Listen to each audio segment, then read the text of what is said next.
Hi everyone, my name is Samantha Joy Hope Castillo, and this is my Capstone portfolio.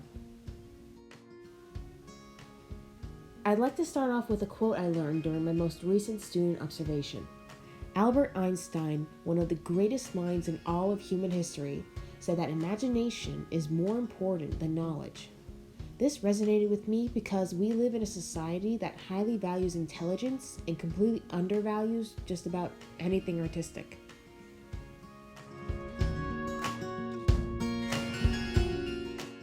And while we're talking about statements, here's my artist statement. Here I have some words that I believe helps describe art, as well as my own beliefs on art, and a few more quotes. Here are a few pieces of my own work, and I'm starting off with my main medium, painting. These are 3 of my best paintings. I'm more of an abstract painter, and when I do have a specific subject, I tend to have more of a graphic hand, although I am getting better at blending. Next is my drawings. I'd say drawing is currently my second most used medium. Here I have a still life of a garbage bag over a mannequin head, a still life of a pot and some bottles, and my own rendition of one of Degas' sketches.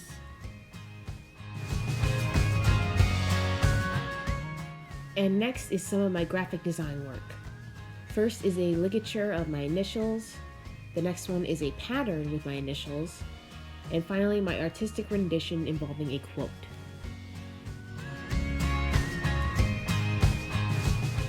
Following this is my infographic. An infographic is an example of my art skills while combining my resume. As you can see, I've had a very nice academic history, useful skills, working experience, and 100 hours of student observation at various grade levels and art classrooms.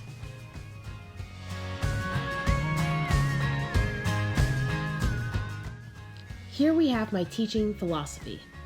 Starting off with yet another quote, I'm starting to see a pattern here. Basically, it says that when I assign work to my students, I should expect to receive what I assigned, but I should also leave plenty of room for my students to show off their own creativity.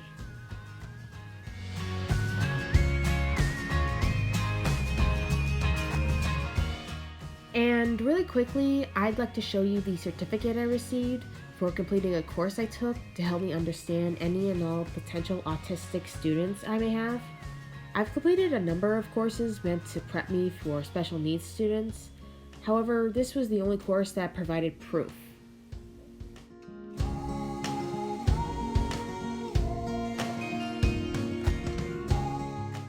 And now we've come to my research interviews. So when I interviewed these women, I told them that others were going to see it and that it might end up in my school's library database. So right off the bat, I let them know a lot of people might see this. So that way, when they were giving me their answers, they could think about what they were comfortable with telling me and what they weren't. But after it was done, I triple checked with them. I sent them what I had wrote, and both said that they were completely comfortable with what I had. I interviewed 2 women, the artist Marissa Cole and the art teacher Abigail Moore. Marissa Cole is an independent, self-taught artist who makes her living off of painting portraits. She discovered her love of art later in life, while Abigail Moore has always had a love of art and didn't decide on a profession in education until she reached college. She's still relatively new to teaching.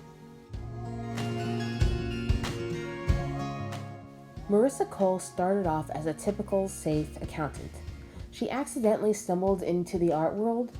She spent countless hours practicing, took her time, and basically slowly transitioned herself into an art career. She provided some very important advice that I think everyone can benefit from. It's number 7 at the bottom. I've been talking about how my career started slowly, so my advice would be to go slow, or at least go at a pace you are comfortable with. Don't spend your time thinking, I gotta step it up, I'm falling so far behind, because you're not.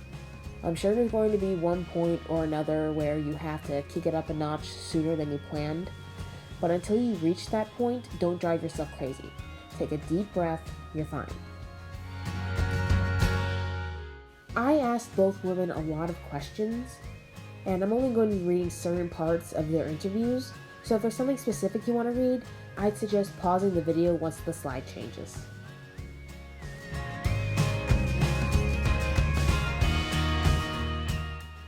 And here we have the teacher Abigail Moore.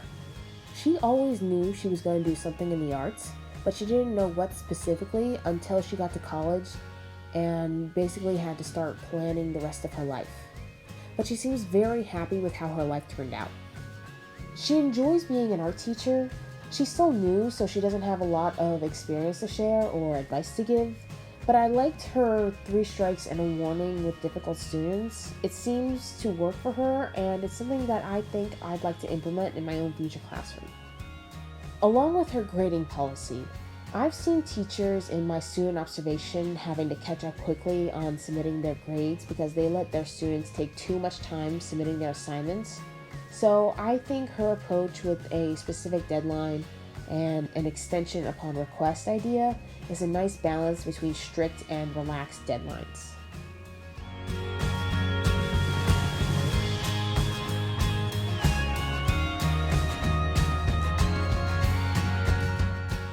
She also has a very funny story about her collaboration with a science teacher. It's on this slide. It's the very last question. It's, what's your favorite teaching moment so far? I love it. It's so funny. I'm going to let you read that yourself because I'm not going to be able to do it justice. But it's so funny. You're going to love it. Thank you for watching, and I hope you enjoyed my capstone portfolio.